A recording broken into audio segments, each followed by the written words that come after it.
નમસ્કાર મિત્રો, હું છું તમારી સાથે ગુણવંત સરવૈયા. ભારતની ધરતી પર ઘણી પવિત્ર નદીઓ વહે છે, પરંતુ નર્મદા નદીને વિશેષ આધ્યાત્મિક મહત્વ આપવામાં આવે છે.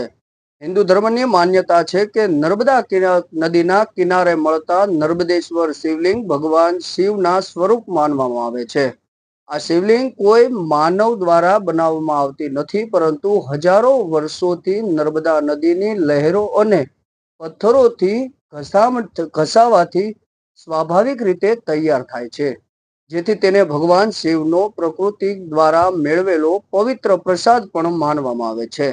ધાર્મિક માન્યતાઓ મુજબ કહેવામાં આવે છે કે જ્યારે નર્મદા મૈયા શિવનું જાપ કરતી હોય, ત્યારે તપસ્યા કરે છે, ત્યારે તેની પવિત્ર લહેરોમાંથી આવા નર્મદેશ્વર શિવલિંગોની રચના થાય છે.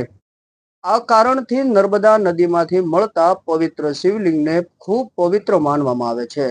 ખાસ વાત એ છે કે આ શિવલિંગોની પ્રાણ પ્રતિષ્ઠા કરવાની જરૂર નથી.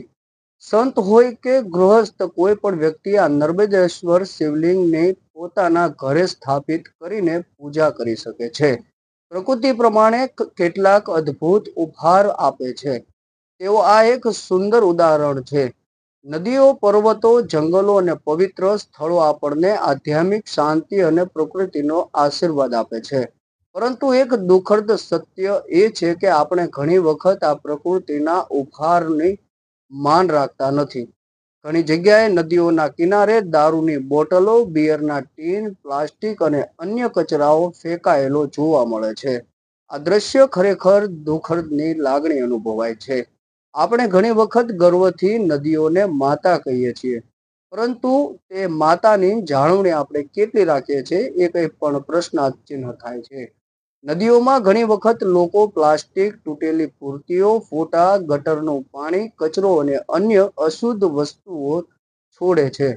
આ બધું માત્ર નદીઓની પવિત્રતાને નુકસાન પહોંચાડતું નથી, પરંતુ પર્યાવરણ માટે પણ ખતરનાક સાબિત થાય છે. એક સમય હતો જ્યારે ઘણા લોકો વિચારતા કે કૈલાસ માનસરોવર ભારતથી બહાર કેમ છે. પરંતુ જ્યારે આપણે આપણા નદીઓ અને પવિત્ર સ્થળોની હાલત જોઈએ, ત્યારે સમજાય છે કે કદાચ ભગવાનને કોઈ કારણસર તે સ્થળે અલગ રાખ્યા હશે. તિબેટ વિસ્તારમાં આવેલા કૈલાસ પર્વત અને માનસરોવર તળાવ આસપાસ ખૂબ કડક નિયમો જોવા મળે છે. ત્યાં લોકો ગંદકી ફેલાવી શક્યતા નથી. કચરો નાખવો, કપડાં ધોવા અથવા પાણી પ્રદૂષિત કરવું કડક રીતે મનાવવામાં આવે છે. નિયમ તોડનારને ભારે દંડ અને ક્યારેક જેલ પણ થઈ શકે છે. ભલે તે લોકો માટે કૈલાસ માનસરોવર માત્ર એક પ્રવાસ સ્થળ હોય, પરંતુ તે સ્થળની સ્વચ્છતા અને પવિત્ર જાળવવા માટે તેની ખૂબ કડક રીતે પાલન કરે છે.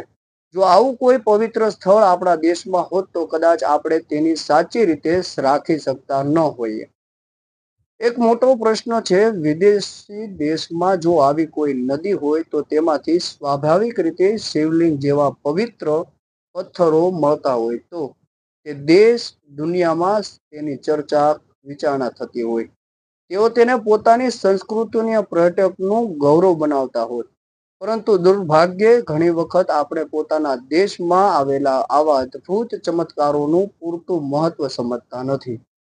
આથી હવે સમય આવી ગયો છે કે આપણે માત્ર નદીઓને માતા નહીં, પરંતુ માતા કહી અને માતાનું પૂજન અને તેની જાળવણી પણ કરીશું.